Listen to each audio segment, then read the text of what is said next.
Hot cross buns. This is going to use your first three notes, D, C, and B flat. Make sure you locate those with your mallets.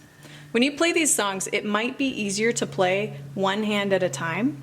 That's fine to begin with, but eventually percussionists are going to play with alternating sticking, because I can only play this fast with one hand, but I can play twice as fast with both hands.